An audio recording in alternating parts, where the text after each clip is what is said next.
Dalam nama Bapa, Putra, dan Roh Kudus. Amin. Ya Allah, kehadiran Putramu di tengah-tengah kami selalu membawa berkat yang melimpah. Semoga kami semakin mengagumi dan mengimani Putramu, serta dengan rela hati menjadi utusannya untuk membangun gereja, demi semakin tegaknya kerajaan-Mu di dunia ini. Semoga dengan mendengarkan dan merenungkan sabda-Mu hari ini, kami memperoleh kekuatan untuk menghadapi hidup kami sehari-hari.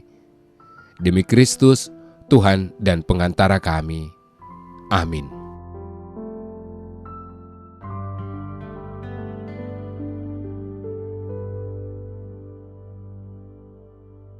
Apabila Anak Manusia datang dalam kemuliaannya dan semua malaikat bersama-sama dengan Dia, maka Ia akan bersemayam di atas tahta kemuliaannya. Lalu semua bangsa akan dikumpulkan di hadapannya, dan Ia akan memisahkan mereka seorang daripada seorang, sama seperti gembala memisahkan domba dari kambing. Dan Ia akan menempatkan domba-domba di sebelah kanannya, dan kambing-kambing di sebelah kirinya. Dan raja itu akan berkata kepada mereka yang di sebelah kanannya, "Mari, hai kamu yang diberkati oleh Bapa-Ku, terimalah kerajaan yang telah disediakan bagimu sejak dunia dijadikan. Sebab ketika aku lapar, kamu memberi aku makan. Ketika aku haus, kamu memberi aku minum. Ketika aku seorang asing, kamu memberi aku tumpangan. Ketika aku telanjang, kamu memberi aku pakaian. Ketika aku sakit, kamu melawat aku. Ketika aku di dalam penjara, kamu mengunjungi aku." Maka orang-orang benar itu akan menjawab Dia, katanya, "Tuhan, bila manakah kami melihat Engkau lapar dan kami memberi Engkau makan? Atau haus dan kami memberi Engkau minum? Bila manakah kami melihat Engkau sebagai orang asing dan kami memberi Engkau tumpangan? Atau telanjang dan kami memberi Engkau pakaian? Bila manakah kami melihat Engkau sakit atau dalam penjara dan kami mengunjungi Engkau?" Dan raja itu akan menjawab mereka, "Aku berkata kepadamu, sesungguhnya segala sesuatu yang kamu lakukan untuk salah seorang dari saudaraku yang paling hina ini, kamu telah melakukannya untuk aku." Dan Ia akan berkata juga kepada mereka yang di sebelah kirinya, "Enyahlah dari hadapanku, hai kamu orang-orang terkutuk, enyahlah ke dalam api yang kekal, yang telah sedia untuk iblis dan malaikat-malaikatnya. Sebab ketika aku lapar, kamu tidak memberi aku makan. Ketika aku haus, kamu tidak memberi aku minum. Ketika aku seorang asing, kamu tidak memberi aku tumpangan. Ketika aku telanjang, kamu tidak memberi aku pakaian. Ketika aku sakit dan dalam penjara, kamu tidak merawat aku." Lalu mereka pun akan menjawab Dia, katanya, "Tuhan, bila manakah kami melihat Engkau lapar, atau haus, atau sebagai orang asing, atau telanjang, atau sakit, atau dalam penjara, dan kami tidak melayani Engkau?" Maka Ia akan menjawab mereka, "Aku berkata kepadamu, sesungguhnya segala sesuatu yang tidak kamu lakukan untuk salah seorang dari yang paling hina ini, kamu tidak melakukannya juga untuk aku." Dan mereka ini akan masuk ke tempat siksaan yang kekal, tetapi orang benar ke dalam hidup yang kekal. Demikianlah sabda Tuhan. Saudara-saudari yang dikasihi Tuhan, barangkali kita sekalian pernah melakukan tindakan yang serupa yang dimaksudkan oleh Yesus dalam bacaan Injil hari ini. Pekerjaan yang dimaksud ialah memberi makan kepada yang lapar, tumpangan kepada yang tidak punya rumah, pakaian kepada yang telanjang, menghibur orang sakit, dan mengunjungi yang dipenjara.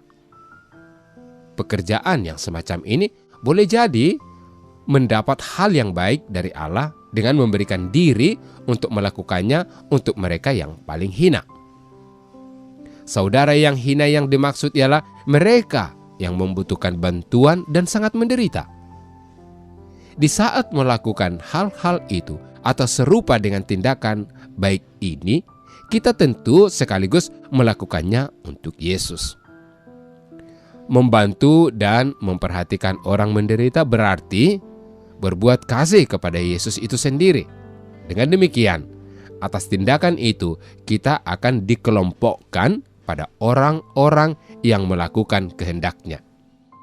Sedang mereka yang tidak melakukannya kepada saudara yang paling hina akan dipisahkan dari kawanan domba. Pesan eskatologis yang mencapai puncaknya dan bahkan konklusinya dengan menampilkan suatu penghakiman bagi banyak orang. Kedatangan Anak Manusia sendiri menimbulkan penghakiman dan semua bangsa diadili, lalu dibagi dalam dua kelompok. Yesus memberikan kesempatan untuk mereka yang ada di dunia dengan memilih cara hidup yang peduli dengan orang yang menderita atau sama sekali mengabaikan mereka yang butuh uluran tangan kita. Karena itu, Tuhan tidak selamanya menuntut kita untuk melakukan apa yang dikehendakinya, melainkan bagaimana cara kita menyikapinya dengan cara hidup konkret kita yang senantiasa menunjukkan sikap kasih kita terhadap orang lain, khususnya yang sedang menderita.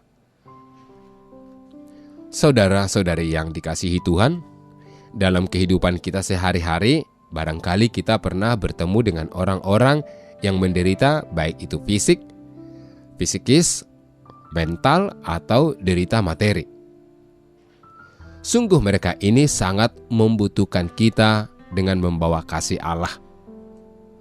Tindakan kasih itulah yang mereka nantikan sehingga mereka mengalami penyembuhan secara langsung atau tidak langsung. Memang terkadang perbuatan baik itu tidak kita rasakan saat itu juga. Namun tindakan baik yang kita anggap tidak seberapa, itu justru sangat berharga bagi mereka yang sedang menderita. Mereka akan merasakan kesungguhan kasih Allah itu benar-benar terjadi yang mengalir lewat orang-orang seperti kita ini. Maka, kita yang memberikan diri dan melakukan pekerjaan yang serupa itu akan mendapat bagian dari dalam diri Kristus dan bahkan kita mendapat berkat. Kita diberkati oleh Allah Sang Pemberi Rahmat sejati, sehingga kemudian itu yang akan kembali kita gunakan serta berikan kepada orang-orang di sekitar kita. Sekali lagi, melakukan pekerjaan yang baik bagi orang-orang di sekitar kita, itu berarti kita sedang melayani Yesus. Menolong mereka yang menderita berarti sedang membantu Yesus yang sedang menderita. Karena itu saudara, mari saling membantu mereka yang menderita supaya kita masuk dalam kelompok domba yang diposisikan di sebelah kanan. Mari wujud nyatakan aksi puasa pertobatan kita di masa Prapaskah ini dengan melakukan perbuatan baik dan menolong mereka yang sedang menderita. Tuhan memberkati. Ya Tuhan, kami bersyukur karena besarnya kasih-Mu membuat kami terlepas dari penderitaan kami selama ini. Kami mohon Tuhan, ajarilah kami untuk melayani Engkau dengan tindakan hidup nyata kami sehari-hari bagi semua orang. Demi Yesus Kristus, Tuhan dan pengantara kami, yang hidup dan berkuasa bersama Roh Kudus, Allah sepanjang segala masa. Amin. Allah Tritunggal Maha Kudus, Bapa, Putra, dan Roh Kudus. Engkaulah Allah Esa yang Maha Kuasa dan Maha Rahim. Kami puji dan muliakan Dikau. Di tahun komunitas basis ini, Dengan sepenuh hati kami mengagungkan Dikau, karena Engkaulah sumber, dasar, dan model sempurna kesatuan kami dengan Dikau, sesama dan alam ciptaan. Kami mohon, anugerahilah kami Roh Kudus-Mu, agar kami mampu membangun persaudaraan dan persekutuan sejati di dalam keluarga, komunitas-komunitas, dan seluruh gereja. Dengannya kami menjadi tanda kesatuan dan kehadiran-Mu di dunia ini. Bunda Maria, Bunda yang berbelas kasih, doakanlah kami anak-anak-Mu, agar hidup rukun dan bersatu seperti keluarga kudus di Nazaret, dengan pengantaraan Kristus Tuhan kami. Amin. Dalam nama Bapa dan Putra dan Roh Kudus. Amin.